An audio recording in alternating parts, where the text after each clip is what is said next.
وَلَقَدْ يَسَّرْنَا الْقُرْآنَ لِلذِّكْرِ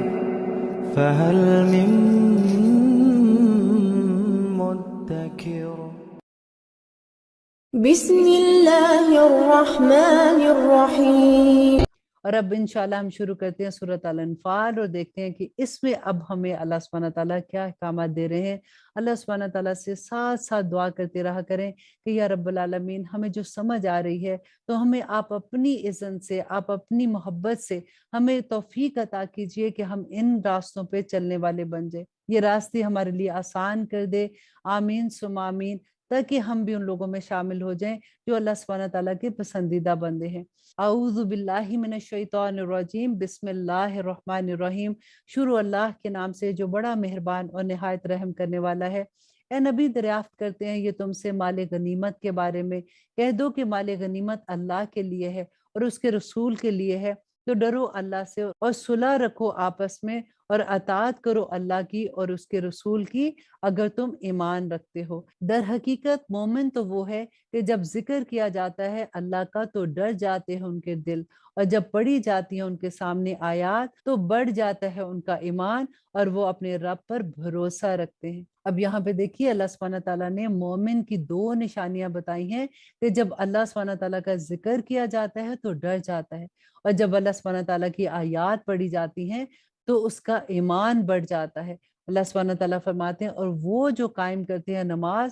اور ان میں سے جو ہم نے ان کو دیا خرچ کرتے ہیں، یہی لوگ ہیں جو مومن ہیں سچے، ان کے لیے بڑے درجے ہیں ان کے رب کے پاس، اور مغفرت ہے اور رزق ہے بہترین۔ اور جس طرح کے نکالا تم کو تمہارے رب نے تمہارے گھر سے حق کے ساتھ، اور یقیناً ایک جماعت مومنوں کی کہ وہ بالکل نہ خوش تھے، جھگڑنے لگے تھے وہ لوگ تم سے حق کے معاملے میں، بعد اس کی کہ ظاہر ہو چکا تھا وہ گویا کہ وہ ہانکتے جاتے تھے موت کی طرف اور وہ اسے دیکھ رہے تھے۔ اور جب وعدہ کر رہا تھا تم سے اللہ ایک کا دو گروہوں میں سے کہ وہ تمہارے لیے مغلوب ہو جائے گا۔ اب یہاں پہ ہم جنگ بدر کے بارے میں پڑھیں گے کہ اللہ سبحانہ تعالیٰ فرماتے ہیں کہ جب مسلمان مدینہ میں آئے تو یہ ان کی پہلی جنگ تھی، اور پہلی جنگ میں صرف 313 لوگ تھے، اور ٹوٹی پوٹی کچھ تلواریں تھیں ان کے پاس، کچھ چند گھوڑے تھے، اور کس طرح سے اللہ سبحانہ تعالیٰ نے ان کو فتح دی۔ اور اللہ سبحانہ تعالیٰ فرماتے ہیں کہ جب وعدہ کر رہا تھا تم سے اللہ ایک کا دو گروہوں میں سے کہ وہ تمہارے لیے مغلوب ہو جائے گا،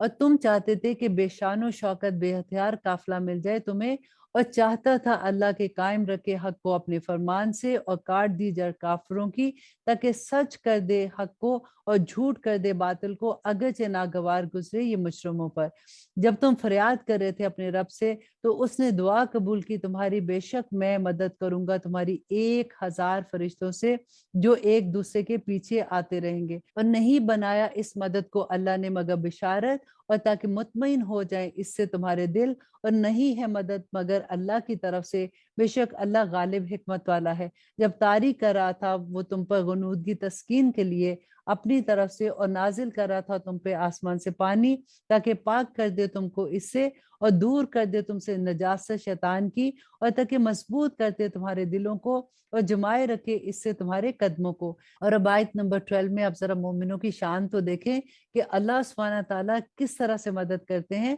کہ جب ارشاد فرما رہا تھا تمہارا رب فرشتوں سے کہ میں تمہارے ساتھ ہوں تو ثابت قدم رکھو ان کو جو ایمان والے ہیں، تو میں ڈال دیتا ہوں دلوں میں ان کے جنہوں نے کفر کیا ہیبت، سو ضرب لگاؤ تم ان کی گردنوں پر اور ضرب لگاؤ ان کے ایک ایک جوڑ پر۔ اب یہاں پہ دیکھیے کہ اللہ سبحانہ تعالیٰ ایمان والوں کو کتنی خوشخبری دے رہے ہیں کہ وہ اللہ سبحانہ تعالیٰ فرشتوں کو نازل کرتے ہیں۔ اب کئی دفعہ ایسا ہوتا ہے کہ لوگ کہتے ہیں جی آج بھی تو وہی مسلمان ہے، آج فرشتے کیوں نہیں نازل ہوتے؟ تو کسی نے اتنی پیاری بات کہی کہ فرشتے آج بھی نازل ہوتے ہیں، لیکن وہ دیکھتے ہیں کہ ایمان والے ہے کدھر تو وہ واپس چلے جاتے ہیں۔ تو اللہ سبحانہ تعالیٰ دیکھیں فرماتے ہیں کہ یہ اس لیے کہ انہوں نے مخالفت کی اللہ اور اس کے رسول کی، اور جو مخالفت کرتا ہے اللہ اور اس کے رسول کی تو یقیناً اللہ سخت عذاب دینے والا ہے۔ مشرکین مکہ کے لیے یہ آیت تھی کہ اللہ سبحانہ تعالیٰ نے کس طرح سے فرشتوں کے ذریعے مومنوں کی مدد کی تھی، اور کیوں مدد کی تھی؟ کیونکہ کفار مکہ کو 13 سال تک نبی صلی اللہ علیہ وسلم اللہ کا پیغام دیتے رہے،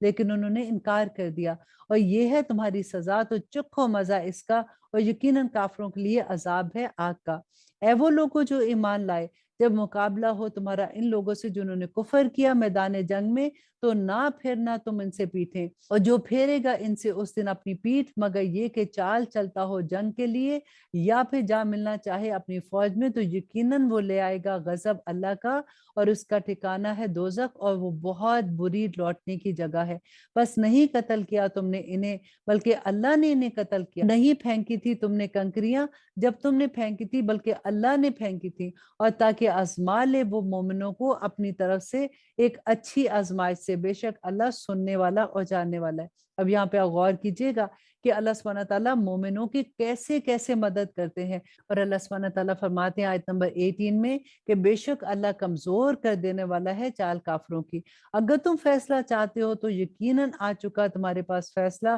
اور اگر باز آ جاؤ تم تو یہ بہتر ہے تمہارے لیے، اور اگر تم پھر وہی کرو گے تو ہم بھی ویسا ہی کریں گے، اور ہرگز نہ کام آئے گی تمہاری جماعت کچھ بھی، خواہ کثرت سے ہو، اور یقیناً اللہ ساتھ ہے مومنوں کے۔